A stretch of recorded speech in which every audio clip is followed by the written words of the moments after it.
MRR news కి స్వాగతం. పవన్ కళ్యాణ్ గారు ఏమంటాడు? అసహ్యంగా మాట్లాడినందుకే ఈ రాష్ట్రంలో దాడులు జరుగుతున్నాయంట. చిన్న కామెంట్ చేశాడు. ఉప ముఖ్యమంత్రి గారు అసహ్యంగా మాట్లాడినందుకు దాడులు జరుగుతున్నాయి. అసహ్యంగా మాట్లాడితే దాడులు జరుగుతాయా? నాకు తెలియక అడుగుతున్నాను. పవన్ కళ్యాణ్ గారు అసహ్యంగా మాట్లాడితే దాడులు జరుగుతాయా? కేసులు పెట్టరా? నేను అడుగుతా ఉన్నా. గౌరవనీయులైనటువంటి ఉప ముఖ్యమంత్రి గారిని, జనసేన అధిపతి పవన్ కళ్యాణ్ గారిని నేను సూటిగా అడుగుతా ఉన్నా. మీరు అసహ్యంగా ఎప్పుడు మాట్లాడలేదా? గుర్తు చేసుకోండి. గుర్తు చేయకపోతే నేను చెప్తా వినండి. ఏమన్నారు మీరు? ఏమన్నారు గుర్తుందా? ఇప్పుడు వింటున్నారా మీరు? వినకపోతే యూట్యూబ్ ఆన్ చేసుకుని నేను మాట్లాడే మాటలు వినండి. వైసీపీ ఎమ్మెల్యే నా కొడకల్లారా, చెప్పు పైకి తీసావు.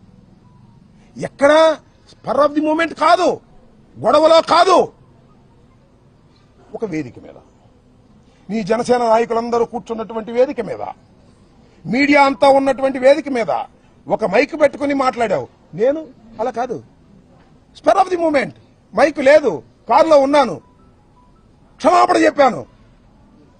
నువ్వు వైసీపీ ఎమ్మెల్యే నా కొడకల్లారా అన్నావే, ఏదో అప్పుడు ఎమ్మెల్యేనేగా.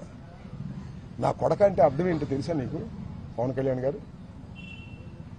నేను అడుగుతా ఉన్నా, ఇప్పుడైనా పశ్చాత్తాపడ్డా నీ జన్మలో?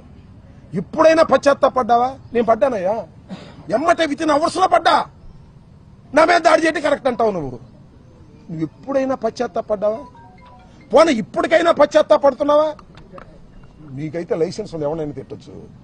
మేము స్పర్ ఆఫ్ ది మూమెంట్ లో తిడితే దాడులు చేసుకోవడానికి లైసెన్స్ ఇస్తావు. ఏంటిది? నాకు అర్థం కాల. రాంబాబుని కొట్టినా, తిట్టినా, దౌర్జన్యం చేసినా ఎవరికి కోపం రాకూడదు. పవన్ కళ్యాణ్ గారు చెప్తున్నాడు, నాగేంద్ర బాబు గారు చెప్తున్నారు, మీరు ఎవరికి కోపం రావద్దండి. ఎన్నాళ్ళు తాగుతారయ్యా? చంద్రబాబు నాయుడు మోచేతి నీళ్ళు ఎన్నాళ్ళు తాగుతారు చెప్పండి? నీకు మంత్రి స్థానం ఎగ్గొట్టినా కూడా నువ్వేం మాట్లాడు.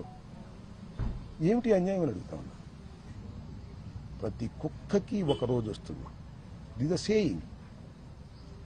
ఈ రాంబాబు అనే కుక్కకి కూడా ఒక రోజు వస్తుంది. ఈ కులం లేని కుక్కకి కూడా ఒక కులం ఉంది. లోకేష్ నాయకత్వంలో, చంద్రబాబు నాయకత్వంలో, పోలీసుల సహకారంతో చంపైనా చంపేస్తారు. ఎందుకంటే పోలీసుల సహకారంతో మనుషుల్ని హత్య చేసేటటువంటి అలవాటు ఉంది చంద్రబాబు నీకు.